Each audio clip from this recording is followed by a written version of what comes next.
విచారణ సరిగ్గా జరిగి ఎంత ముమ్మరంగా జరిగే అవకాశం ఉంది? ఎప్పట్లోగా ఇది ప్రజలకు ఒక క్లారిటీ వచ్చే అవకాశం ఉంది? ఎందుకంటే ఇది మనోభావాలతో కూడిన వ్యవహారం కాబట్టి. సార్ నా ఉద్దేశంలో తిరుపతి దేవస్థానం కానీ లేదా ఆంధ్రప్రదేశ్ లో ఉన్న హిందూ దేవాలయాలు కానీ హిందూ ఆచారాలు కానీ అపచారం జరిగింది, రాముడు తలకాయ తీసినప్పుడు కానీ లేదా అంతర్వేదిలో రథం తగలెట్టడంలో కానీ లేదా కనకదుర్గమ్మ వెండి రథాలు మాయమైపోయినప్పుడు కానీ ప్రభుత్వం స్పందించకపోవడం, ప్రభుత్వం దురుద్దేశపూర్వకంగా హిందూ మతాన్ని అణిచివేయడం కోసమే ఈ జగన్మోహన్ రెడ్డి గారి ప్రభుత్వం ఉందని ప్రతి హిందూ నమ్ముతున్నాడు. అలాగే తిరుపతి లడ్డూలో కల్తీ జరిగిందా లేదా అంటే ఒక విషయం సార్, నిజంగా కల్తీ జరగలేదని సుప్రీంకోర్టు నమ్మి ఉంటే ఈ రోజున కోర్టుకు వేసి కొట్టేసిందేది కదా, ఎందుకు విచారణ కాక ఆదేశించింది అంటే కోర్టు కూడా ప్రాథమికంగా అనుమానాలు ఉన్న కోర్టు కూడా నమ్ముతుంది కదా, నమ్మితేనే కదా విచారణ చేసి నిజాలు బయట పెట్టండి అని చెప్పిందంటే ఏంటి, ప్రాథమికంగా కోర్టు దగ్గర కూడా ఆధారాలు ఉండొచ్చు కదా. నిజంగా మీరు కల్తీ జరగకపోతే కోర్టు అసలు ఇవాళ కొట్టేసి ఉండేది, అసలు దీనికి ఏం అవసరం లేదు, విచారణ కమిషన్ అవసరం లేదు, ఏమీ లేదని కోర్టు విచారణకు ఆదేశించిందంటే కోర్టు కూడా నమ్ముతుంది ప్రాథమికంగా. అది నిరూపణ అవుతుందా లేదా అనేది 1,00,000 ఉంటాయి సార్. రేపు పొద్దున్న విచారణ జరగాల, విచారణ కమిషన్ రిపోర్ట్ని అది 10-15 సంవత్సరాలు నిజంగా జగన్మోహన్ రెడ్డి గారికి ఎగ్నెస్ట్ కొట్టి ఎవరికి ఎగ్నెస్ట్ వచ్చినా గవర్నమెంట్కి ఎగ్నెస్ట్ పోతే ఏదో 1-2 సార్లు అంతా గవర్నమెంట్ పోయిన పొద్దుగా జగన్మోహన్ రెడ్డి గారికి వ్యతిరేకంగా వస్తే ఆయన 20 సంవత్సరాలైనా కోర్టుకి అలా వెళ్తూనే ఉంటారు. చూస్తున్నాం కదా గతంలో సుప్రీంకోర్టు స్పెషల్ పిటిషన్, ఆ పిటిషన్, ఈ పిటిషన్, ఆ తీర్పు వచ్చేటప్పటికి నా మనవలు కూడా చూస్తారో చూడరో తెలియదు. అయితే ఇక్కడ గుర్తించాల్సింది నెయ్యిలో కల్తీ జరిగిందా లేదా అన్నది ప్రాథమికంగా సార్. ఇప్పుడు మన ఊర్లో ఆవు నెయ్యి కొనాలంటే 1500 మినిమం, లేదా హోల్సేల్ గా 1000 రూపాయలకు వస్తుంది అనుకుందాం, 330 రూపాయలు అంటే ప్రభుత్వంలో ఎక్కడైనా కానీ ఎంతో కొంత మీరు తీసుకున్న పాయింట్లో గతంలో 2014లో కూడా చంద్రబాబు నాయుడు గారి ప్రభుత్వం అదే కంపెనీ నెయ్యిని వాడిందని, అంటే ఏఆర్ కాకుండా అంతకుముందు వాడిన నెయ్యినే వాడిందని, వాళ్ళు కూడా 370 రూపాయలకి 380 రూపాయలకే కొనుగోలు చేశారు. అప్పుడు కూడా నెయ్యి కాస్ట్ 1000 రూపాయలే ఉంది కదా, మహా తగ్గితే 100 రూపాయలు తేడా ఉంటుంది. అప్పుడు మీరు వాడినప్పుడు లేదు, ఇప్పుడు మేము వాడినప్పుడు వచ్చిందో అంటున్నారు. అప్పుడు మీకు తక్కువ రేటుకి ఎలా దొరికిందో అని అడుగుతున్నారు వాళ్ళు. సార్ అప్పుడు 2019లో నూనె ఇంచుమించు యావరేజ్ మామూలు నూనె చెప్తున్నాను నేను, ఇది సన్ఫ్లవర్ ఆయిల్ అరౌండ్ 80 రూపీస్ నుంచి 90 రూపీస్, ఇవాళ 200 రూపాయలు. ఈ ఏరుశనగ పిక్కల నూనె నుంచి 300 రూపాయలు, అంటే అప్పటికిప్పటికి 3 రెట్లు పోయి తిరుపతి దేవస్థానంలో రూము 2019 500, ఇవాళ 1500. అప్పుడు రేటు ఇప్పుడు రేటు ఒకటి కాదు సార్, రేట్లు విపరీతంగా పెరుగుతున్నాయి. రెండోది చంద్రబాబు నాయుడు గారు కూడా కలిపారు అనుకుందాం, చేశారు అనుకుందాం, ఇదేం దేవుడు ఏం కాదు, నేనే సర్టిఫికేట్ ఏమో నాకు సంబంధంలే. మీరు 5 సంవత్సరాల అధికారంలో ఉండి మీరు ఏం పీకేరంటున్నా, చంద్రబాబు నాయుడు కల్తీ చేస్తే మీరు ఎందుకు నిరూపించలేదు, ఎందుకు విచారణ కమిషన్ ఇవ్వలేదు అని పవన్ కళ్యాణ్ ఏదైతే చేశారో అదే సనాతన ధర్మం మీద మీరు కోరచ్చు కదా ఒక సిస్టమని, లేదా ఒక సనాతన బోర్డు కావాలని జగన్మోహన్ రెడ్డి గారికి హిందూ మతం అంటే బాగా ఇష్టం కదా. ఆ మధ్య నేను 2019లో నదుల్లో అయ్యి మురిగి హిందూ మతం తీసుకున్నట్టు ఏదో ఫోటోలే చూసాం కదా, ఎవరో విశాఖపట్నం స్వామీజీ పీఠాధిపతి ఆధ్వర్యంలోని. నిజంగా మీకు అంత భక్తి ఉన్నప్పుడు చంద్రబాబు నాయుడు గారు కల్తీ కలిపితే ఎందుకు నిరూపించలేకపోయారు? మీకు చంద్రబాబు నాయుడు గారికి ఉన్న సంబంధం ఏంటి? అసలు విషయానికి వద్దాం సార్. 330 రూపాయలు కేజీకి గవర్నమెంట్ సప్లై చేస్తే ప్రజల విశ్వాసం ఏంటంటే ఎంతో కొంత ప్రభుత్వ అధికారికి ఇవ్వాలని, ఒక 10 రూపాయలు 20 రూపాయలు పోవాలంటే 300 రూపాయలు, 1500 రూపాయలు ఉన్న ఒక నెయ్యిని 300 రూపాయలకి ఇస్తుంటే కల్తీ కలపకుండా ఎందుకు ఇస్తారు సార్? దీనికి ఇంకో వాదన తీసుకొచ్చారండి. అదేమన్నా కల్తీ జరిగితే ఏదన్నా ఒక పామాయిలో లేదంటే ఏదైనా ప్యూర్ వెజ్ ఆయిల్ ఏమైనా కలుసుద్దేమో కానీ ఇలా జంతువులు కలవు అని వైసీపీ వాళ్ళు కొంతమంది మాట్లాడుతున్నారు.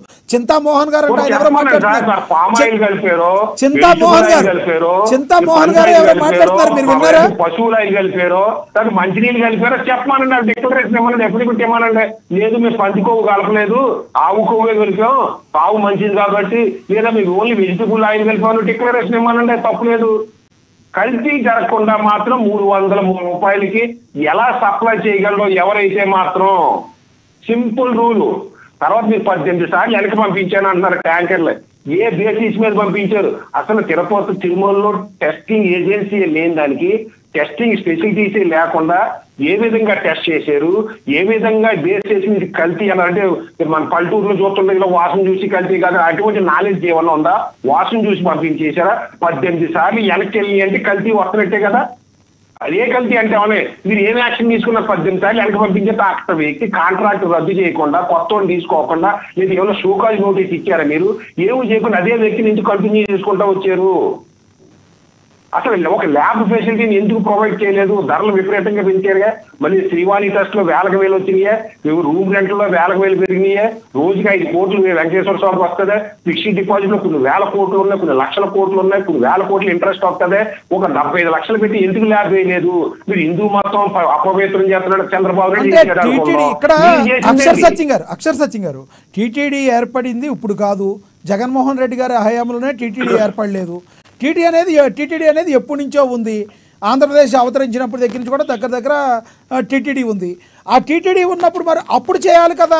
మరి అప్పుడు చేయకుండా ఇప్పుడు జగన్మోహన్ రెడ్డి గారిని ఒక్కడిని కారణం చేయడం ఎంతవరకు కరెక్ట్ అంటారు? సార్ ఇది ఎక్కడ వచ్చిందంటే సార్, ఎక్కడో చోట స్టార్టింగ్ అంటూ ఉండాలి, ఎక్కడో చోట మొదలవ్వాలి. ఆ మొదలయ్యింది ఇక్కడ మొదలైంది. తప్పో రైటో అసలు జగన్మోహన్ రెడ్డి గారు సైన్యం మొన్న కూడా చెప్పాను, నేను పవన్ కళ్యాణ్ చెప్పింది అదే, నేను మీ డిబేట్ లోనే చెప్పా. ఇప్పుడు జగన్మోహన్ రెడ్డి గారికి నూనె కల్తీకి సంబంధం ఉండదు, చంద్రబాబు నాయుడు గారు కూడా ఉండదు. అర్థమైందండి? ఇప్పుడు ఆ కింద ఈఓ గారి కింద ఉన్న టెస్టింగ్ ల్యాబ్ లో సంబంధించి సూపరింటెండెంట్ ఉంటుంది. మీరు చేసుకోండి, విచారణ జరిపించుకోండి, శిక్షించుకోండి అని వైసీపీ మౌనంగా ఉంటే ఇవాళ ఏ గొడవ లేదు. ప్రభుత్వం చూసుకునే తీర్పు వచ్చిన 30 సంవత్సరాలు బట్టి ఉంటుంది. వైసీపీ వాళ్ళు భుజాలు తడుగుకున్నారు కాబట్టి ఈ రోజు వైసీపీని అనుమానించాల్సిన పరిస్థితి వస్తుంది. ఆ ధర్మారెడ్డి గారు వచ్చి నిజాలు చెప్పుకుంటుంటే అలాంటి ప్రజలకి అనుమానం రాదు. ఒకసారి దొంగ జరిగితే ఇప్పుడు పోయిన దొంగతనాన్ని నాడే చేశాడంటే వైసీపీకి వచ్చి వైసీపీ యొక్క స్వయంకృతాపరాధం. రెండోది నేను గతంలో కూడా చెప్పా, పవన్ కళ్యాణ్ అనే వ్యక్తి ఈ దీక్ష తీసుకున్నా నేను మీ సనాతన డిక్లరేషన్ బోర్డు దగ్గర లడ్డూల కోసం కాదని చెప్పాను. నిన్న కూడా అదే చెప్పాడు ఆయన. సనాతన ధర్మాన్ని జరిగిన అణిచివేతల గురించి ఒక్కొక్కరు ఒక్కొక్క రకంగా స్పందిస్తున్నాడు ఆయన. ఇది రాజ్యాంగబద్ధంగా ఏర్పడిన వ్యవస్థలు కూడా సనాతన ధర్మవాదులకు ఒక రకంగా ట్రీట్ చేస్తున్నాయి, మిగిలిన మతాలు ఒక రకంగా ట్రీట్ చేస్తున్నాయి. ముస్లిం మతానికి అన్యాయం చేసి ఒక రకంగా స్పందిస్తున్నారు, క్రిస్టియన్ మతానికి అన్యాయం చేసి ఒక రకంగా స్పందిస్తున్నారు. అదే హిందూ మతానికి అన్యాయం జరిగిందని అంటే మీరు మతగారితో రెచ్చగొడుతున్నారు అంటున్నారు. అది ఫస్ట్ ఈ అభిప్రాయాలన్నీ ఉన్నాయి సార్. రాముడు తలకాయ తీసేస్తే ప్రభుత్వం స్పందించకపోతే ఆ ప్రభుత్వం ఉన్నట్ట లేనట్ట ఉంటే హిందువుల్ని పట్టించుకుంటున్నారు. స్పందించారు, వాళ్ళు మంత్రి స్పందించారు, పోతే ఇంకో విగ్రహం కొనుక్కుంటారు, ఇంకో తలకాయ పెట్టుకోవాలన్నారు అప్పుడు కొడాలి నాని గారు మంత్రి. అంటే వాళ్ళకి రాముడు తలకాయి లేదా ఇంకో తలకాయి ఒకటే. కానీ జగన్మోహన్ రెడ్డి గారిని ఏమన్నా అంటే మాత్రం ఏది గోసిడీకి అంటే మాత్రం కోర్టుల వరకు వెళ్ళిపోతారు. అంటే రాముడి కంటే జగన్మోహన్ రెడ్డి గారు ఎక్కువ, లేదా చంద్రబాబు నాయుడు గారు ఎక్కువ, లేదా పవన్ కళ్యాణ్ దేవుడు ఎక్కువ, లేదా దేవుడు సృష్టించిన మనుషులు ఎక్కువ. వాళ్ళు మాత్రం సుప్రీం కోర్టుల వరకు వెళ్ళిపోతారు, హైకోర్టులు కోర్టుల దగ్గరికి వెళ్తారు. కానీ వాళ్ళు మిగిలిన మాత్రం వెంటనే అరెస్ట్ అయిపోవాలి. మీరు పరిపాలించారు, మీ నాన్నగారు పరిపాలించారు, మీరు పరిపాలించారు, మీకు భిక్ష పెట్టిన కాంగ్రెస్ ప్రభుత్వం పరిపాలించింది. అఫ్కోర్స్ చంద్రబాబు నాయుడు ఎన్టీ రామారావు కూడా పరిపాలించాడు. మీరు సృష్టించిన వ్యవస్థల కింద మీ కింద పనిచేసిన పోలీసు వ్యవస్థ మీరు నమ్మకపోతే మీరు పొద్దున పరిపాలనలోకి వస్తే ఎలా నమ్ముతారు సార్? మీ కింద ఎలా పనిచేస్తారు? పాప గతిలాగా వాళ్ళు పనిచేయాలి, ప్రజలు ఎలా పనిచేయించుకుంటారు? రైట్, కంక్లూడ్ చేయండి సార్, ప్లీజ్ కంక్లూడ్ చేయండి సార్. ఇప్పుడు జగన్మోహన్ రెడ్డి గారు నేను అనేక సార్లు చెప్పా, ప్రతి ఒక ఇష్యూ వచ్చి సపోజ్ ఎక్కడైనా ఒక ఈలో ఒక అమ్మాయిని రేప్ చేసేసారు అనుకున్నాం సార్, అది ఆ చీఫ్ మినిస్టర్ కి సంబంధం ఉండదు, చీఫ్ మినిస్టర్ కి తెలియదు. వచ్చిన ప్రాబ్లం ఎక్కడ వస్తుంది అంటే చీఫ్ మినిస్టర్ యాక్షన్ తీసుకుని స్పందించి తగు విధంగా యాక్షన్ తీసుకుంటే ప్రజలు అనుమానించరు. వచ్చిన ప్రాబ్లం ఏంటంటే ఆ రేప్ చేసినాడు సరదాగా చేసాడు, పాపం రేప్ చేద్దారని వెళ్ళలేదు, అమ్మాయి ఎలా ఉందో చూడటానికి వెళ్ళాడు, కానీ అక్కడ చేసేయాల్సి వచ్చిందని స్టేట్మెంట్ ఇచ్చినప్పుడు అనుమానం వస్తుంది, ఏళ్ళ చేయించారు. అలాగే వనిత ఇచ్చారు ఆ స్టేట్మెంట్. అదే సార్ నేను చెప్తున్నాను కదా, వైసీపీ ప్రభుత్వం చేతగా అది స్వయంకృతాపరాధం, నేలం తీసి నెత్తిని రాసుకుంటుంది. సనాతన ధర్మం అంటే ఏంటి? అది హిందువులు రెచ్చగొట్టడం. సనాతన ధర్మం ఏంటన్నది పక్కన పెడతాం, హిందూ మతానికి అన్యాయం జరుగుతుందా లేదా? అసలు సనాతన ధర్మం ఇది భారతీయ జీవన విధానం అని మీరు ఎందుకు చెప్తలేదు? ఒక రాజకీయ పార్టీ మీరు హిందువులకు రిప్రజెంట్ చేస్తున్నారు, క్రిస్టియన్స్ రిప్రజెంట్ చేస్తున్నారు, ముస్లింస్ రిప్రజెంట్ చేస్తున్నారు. మీరు సనాతన ధర్మం అంటే ఏంటి? సనాతన ధర్మం అంటే 3 పెళ్లిళ్ళు చేసేసుకోవడం అంటే వెంకటేశ్వర స్వామిని అవమానిస్తున్నారా? వెంకటేశ్వర స్వామి 2 పెళ్లి చేసుకున్నాడు, ఈశ్వరుడు 3 పెళ్లిళ్ళు చేసుకున్నాడు అంటే హిందూ దేవుని అవమానిస్తున్నారా? కృష్ణుడు 1000 పెళ్లిళ్ళు చేసుకున్నాడు, హిందూ దేవి. అసలు యేసుక్రీస్తు ఎట్లా పుట్టాడు సార్? మరీ కడుపును పుట్టి ప్రతి ఒక్క పుట్టికి ఒక కారణం ఉంటది. దానికి ఆ కారణం లేకుండా మనిషి పుట్టదో, జీవి పుట్టదో. రైట్. సనాతన అన్యాయం జరుగుతూ అన్యాయం ఇప్పుడు నా ప్రభుత్వంలోనే జరగలేదు, దశాబ్దాలుగా జరుగుతుంది. హిందూ దేవాలయాలమో